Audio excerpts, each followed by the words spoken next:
So call outs is like a very touchy subject for people. It's probably the policy that most school owners have rewritten like hundreds of times at this point. Um, Most directors, when I speak to them, can name me the policy of like, oh, when someone calls out, we have a whole system, right? When they call out once, they lose this point. When they call out a second time, then we have a conversation with them. When they call out a third time, then we have this. If they come late, then this happens. Like everyone knows like the whole Tetris game, but people are still calling out all the time. And it's costing you a lot of money. And so here's a question, okay? If a teacher calls out tomorrow, do you know what that costs your school? Not roughly, not in theory. Like, do you know the actual number of what every call out costs you? Most schools do not know this number. And that's really the first problem when it comes to call outs. Okay. Because here's what unfortunately has been normalized as a normal day. This is why I wrote my book, This Can't Be Normal, because we have normalized days where teachers call out. You have to reshuffle staff. Somebody has to stay late. Ratios stretch, admin has to step in, directors have to step in. I've spoken to owners who are covering ratios. And what happens is that it happens so often that you just normalize it. It feels like it's just a normal day. And that's why it's so dangerous, because it's actually not a normal day. My team and I created a call out cost calculator. And we created a call out cost calculator because when you understand the number, like your hourly rate, extra hours covered, overtime, how often this happens, and you multiply that out, the number you get is what this one pattern of call outs is costing you. You need to understand the actual number of how much this is hurting the company. Now, there is a false belief around call outs, because every time I speak to people, they're like, no, we have a policy. I'm like, no. You have a situational, circumstantial concept. So you have a policy, let's say, that says, okay, if you call out once, you get a reminder. If you call out twice, we have a conversation with you about the impact that your call out's having. If you call out 3 times, then we give you a write-up. If you call out 4 times, then we sit down and we have, a performance plan. If you call out 5 times, then we have this thing. If you call out the 6th time, then we fire you. And I'm like, okay, right? Or someone has like a different version of that where they're like, no, if they call out once, then they like, it's this point. And if they call out a second time, then there's like 3 points or 2 points or something. They have a whole point system. I'm like, okay, so how many times do I get to call out before I get fired? And they're like, well, it depends, because like if you call out the 3rd time, then it's double amount of points. I'm like, okay, so people who are running the call out system needs to be mathematicians, right? Because they need to make sure they understand the formula of like how many points and what the system is and the whole situation around that. So she's like, no, it's not so complicated. We have this thing. I'm like, okay, so if I call out 5 times, then I get fired. Okay. Now, what happens if you're short-staffed? So you're short-staffed now, and I just called out the 5th time. Are you going to fire me? She's like, no, well, we can't fire you because we're short-staffed. I'm like, okay, so then you don't have a policy. Because if your system does not hold under pressure, you do not have an actual system. You don't have infrastructure. You have situational, circumstantial, in the mood, when we can, leadership. So all your systems work in perfect conditions. Nobody needs systems for perfect conditions. You need infrastructure for when pressure enters the building. And guess what? Working in childcare, there's pressure all day long.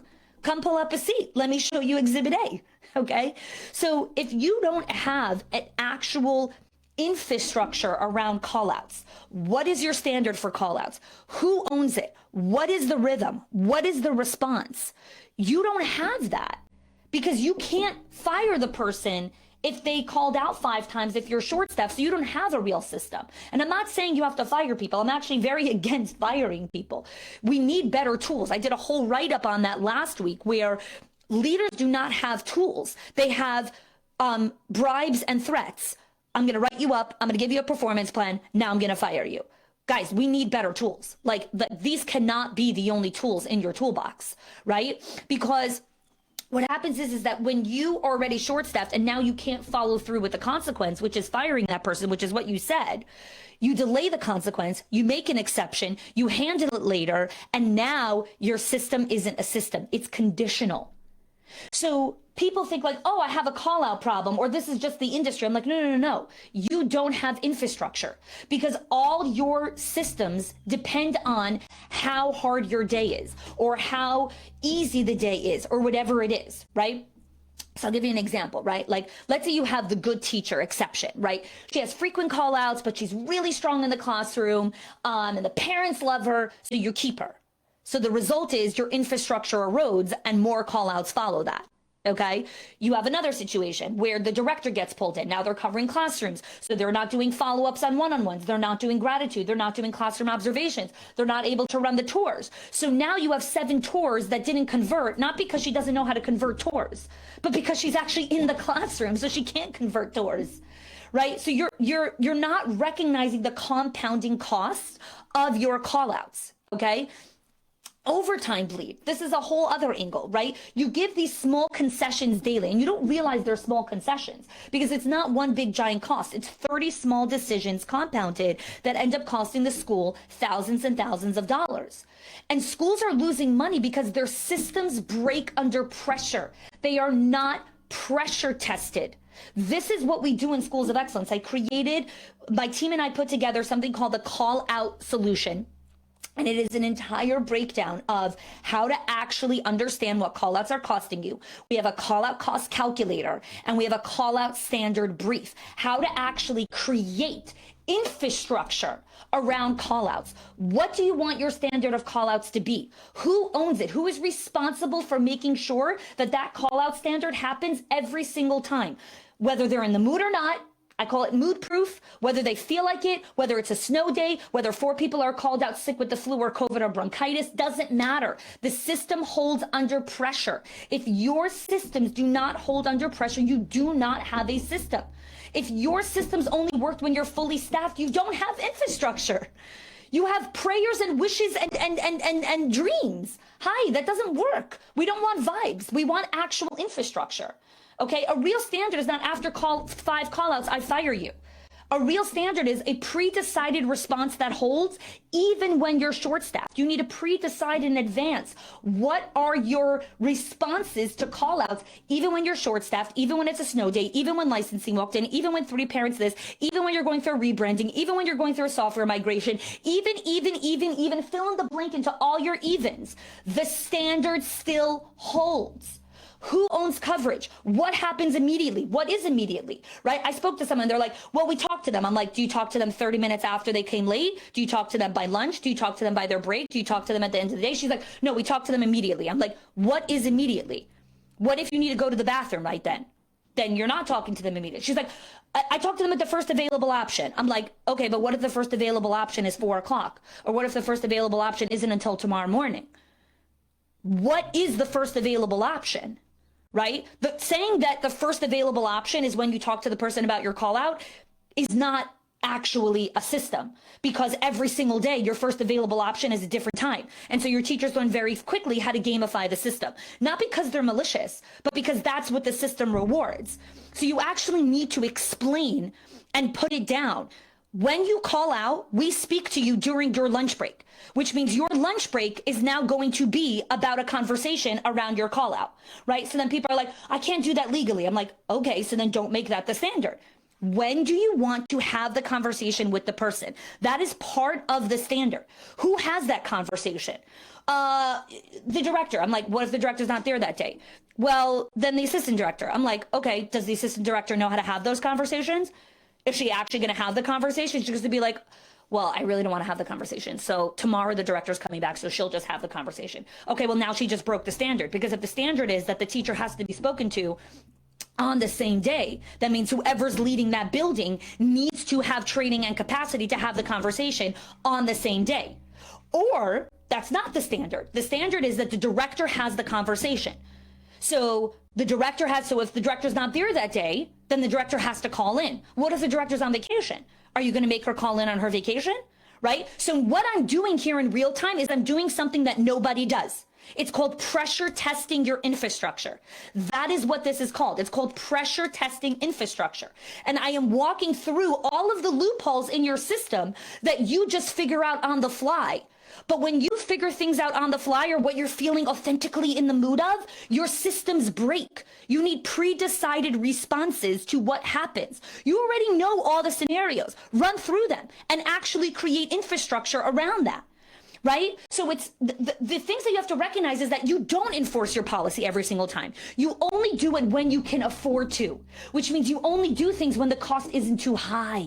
And so what happens is your people learn, I only do things also when the cost isn't too high, which means the moment something gets uncomfortable, sayonara, I'm out of here. That was too difficult. No, thank you. Don't want that. So what you're looking at as an owner is we need to understand what are callouts actually costing you and where is your callout system breaking now. We need to understand where are all the breakage points, right? This is what I put together in the callout solution. I have a training on how to help you deconstruct where is your callout system breaking under pressure right now. Where do you have your system already, right? Because most people that I speak to have some version of a callout system. Like, great. Now run it through this filter. Where is your call out system breaking? Where is it still relying on you, right? Where it's like, no, everyone handles everything up until this point. Okay, so then you don't really have a system, which means because if it breaks up until that point and then you still have to step in, that means you're still the infrastructure. You're still the system, right? You're still the system. That's the bottom line because it works until here. Okay, you can't have systems that work until here. You need a system that doesn't break under pressure, which means your systems have to be pressure tested against the realities of your school, not your dream fantasy unicorn rainbow Disneyland versions of your school and what you would ideally love to see. No. I want to know the messy, ugly reality situation on the ground. And we create standards based on that, right? Hey, Beth, good morning. I'm so glad that's relative for you right now, right? You can write over here, call out solution, and I'll send you more information on that. And so my team and I were looking, we're like, okay, thousands of schools deal with call outs, latenesses, people coming just 2 minutes late or whatever it is, right? And I'm like, no, this is costing you, right? I had a conversation, and this is in the breakdown of the training that we have over here, where I was coaching an owner, and she was like, okay, so if they need to call out, then they have to call us 2 hours before their shift. I was like, okay, so if someone's shift starts at 7, that means you want them to call at 5 o'clock in the morning. Who owns that? Who's answering calls at 5 a.m.?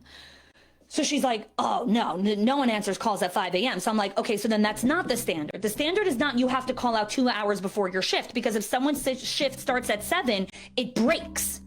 So we have to actually create a standard that works with the reality of your school if you want people to follow your standards, right? If your standards are this concept where it's like, yeah, well, ideally everyone calls 2 hours before. I'm like, what does ideally mean? Who the hell is answering a call at 5 o'clock in the morning? So we changed it, right? And then she was like, okay, so they have to call, I think she said an hour before. I was like, okay, so if they call 45 minutes before their shift, are you going to give them a consequence if they called 45 minutes before? She's like, no, if they called 45 minutes before, like, I'm just glad that they called. I'm like, so then you don't have a standard because you're still making concessions. What is the breaking point? Can they call 30 minutes before and you'll still be okay that they called you 30 minutes before because you're just glad that they called? Can they call 40 seconds before their shift? Like, if my shift starts at 7, can I call you at 6:59? And if I called at 6:59, are you just glad that I called? Or is there going to be a consequence for me not doing what the policy is? This is what it means to pressure test your standards. You have to pressure test it. You have to pressure test it. Shalene, I'm so glad you wrote this. A lot of sicknesses going around is not an excuse for breaking the standard. Your standard has to work under pressure.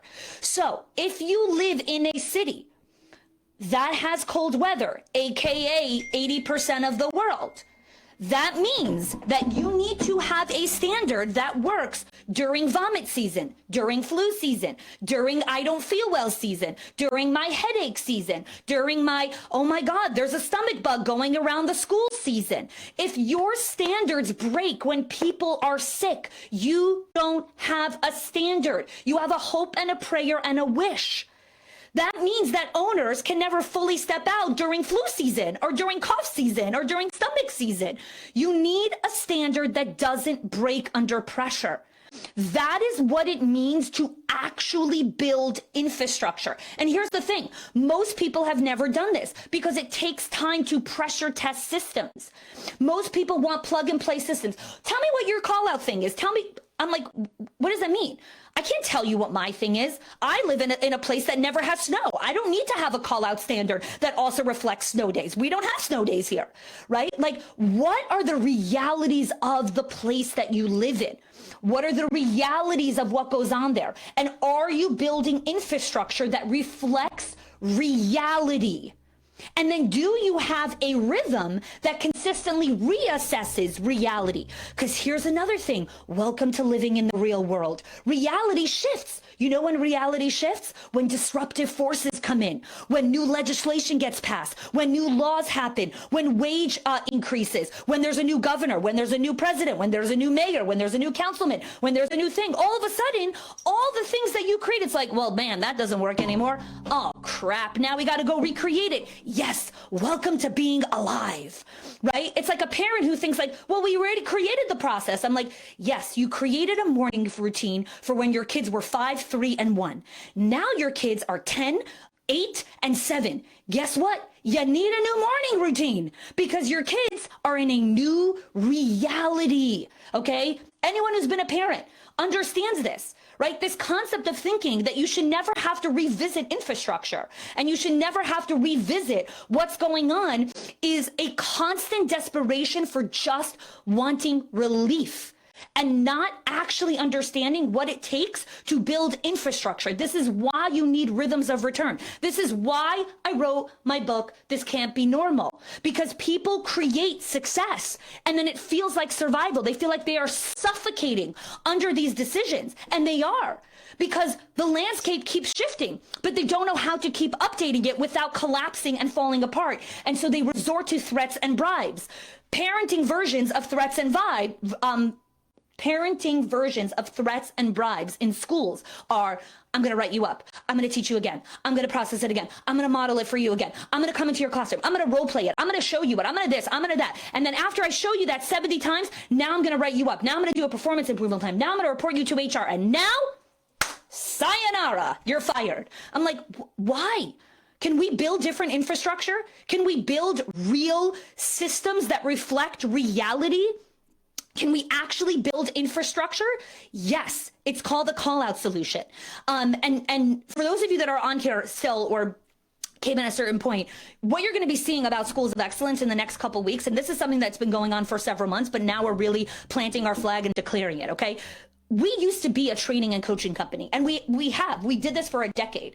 We are no longer a training and coaching company. We are an infrastructure installation company. We come into schools come and work with us to install infrastructure in their schools. No school needs any more training and coaching and teaching. If you have been around the block, you are vomiting coaching, training, and teaching. You need infrastructure. Systems pressure tested against reality. You need actual infrastructure. How does this actually work when I'm not here? How does this work on a snow day? How does this work when 4 people call out? How does this work if I'm away for 3 days? How does this work if my key teacher isn't here? How does this work if this person can't get out of bed? How does this work if this person calls? How does this work if we get a new president? How does this work if we get a new mayor? How does this work if there is a 20% wage increase in our tiny little town? How does this work if 3 franchises and private equity comes to town and wipes out all of this stuff? How does this work in the reality of consistent shifting landscapes? That is what infrastructure is. And we need to stop thinking that more training and more coaching and more explaining and more mentoring and more love and more hugs and more bonuses and more, oh my God, you're doing such a great job, and more positive motivation and more rah-rah and more. It's not. If it was, you wouldn't be here. We need infrastructure. Wishing you, I already went overtime over here. Wishing you an amazing Monday. And let me, if you want more content on this. Here's what I want you to sit with before we close out today's conversation. All right. Everything that we spoke about today comes down to one thing. You do not lose money in obvious ways. You lose them in patterns that you start to normalize. Missed follow-ups, inconsistent tours, I'll get to it later, right? And then there's one thing that almost every single school has, but very school leaders actually measure, and that is call-outs because they're constant. A teacher calls out, you adjust coverage, you stretch ratios, you pay overtime, you move people around, you shuffle the schedule, and we do it so often that it's just become normalized for how the day runs. But it's not neutral, it's a leak. I worked with an owner doing over $2 million a year in revenue who was losing $250,000 annually to callouts, $250,000 a year to callouts, and she didn't see it. She didn't see it. Only when we broke down the math and broke it down for her. And that is why I created the call out solution, because the call out solution is a focused system to expose and fix one of the most common money leaks in childcare operations. Inside the call out solution, you get the training, which is a direct breakdown of how call outs create hidden payroll loss and operational efficiency.